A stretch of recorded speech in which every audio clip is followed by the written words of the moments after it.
डोंबिवलीमध्ये भाजप आणि शिवसेनेतील प्रकरण आणखीन तापलं. भाजप नेत्यावरील हल्ल्याप्रकरणी 5 जणांना अटक. शिवसेनेचे उमेदवार नितीन पाटील, रवी पाटील पोलिसांच्या ताब्यात.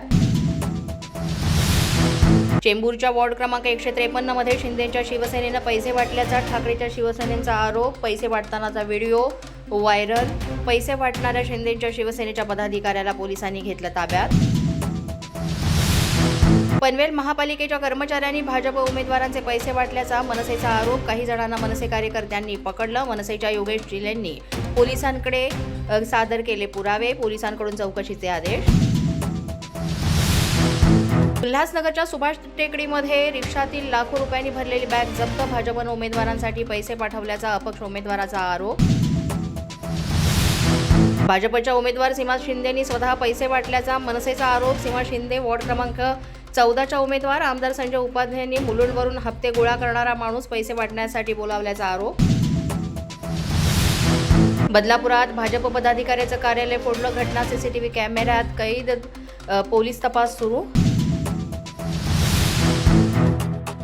मतदानाच्या 48 तास आधी प्रचाराला बंदी असताना आयोगानं ऐनवेळी प्रचाराचा कालावधी वाढवला. आज रात्रीपर्यंत उमेदवारांना प्रचाराची मुभा. प्रश्नांच्या सरबत्तीनंतर राज्य निवडणूक आयोग मात्र थांबवले. मतदानाच्या 48 तास आधी प्रचाराला बंदी असताना आयोगानं ऐनवेळी प्रचाराचा कालावधी वाढवला. आज रात्रीपर्यंत उमेदवारांना प्रचाराची मुभा. प्रश्नांच्या सरबत्तीनंतर राज्य निवडणूक आयुक्त भांबावले. खिशात नाही आणा आणि बाजीराव म्हणा. पुण्यामध्ये मोफत मेट्रो बस घोषणेवरून फडणवीसांचा अजितदादांवर निशाणा. तर बाजीराव सारखं मनगटात ताकद करून दाखवणार अजित पवारांचा पलटवार. 1995 ते 99च्या युतीच्या काळात पार्टी फंडासाठी जलसिंचनाचे पैसे वाढवले गेले. जलसिंचन प्रकरणाबाबत अजित पवारांचा गौप्यस्फोट.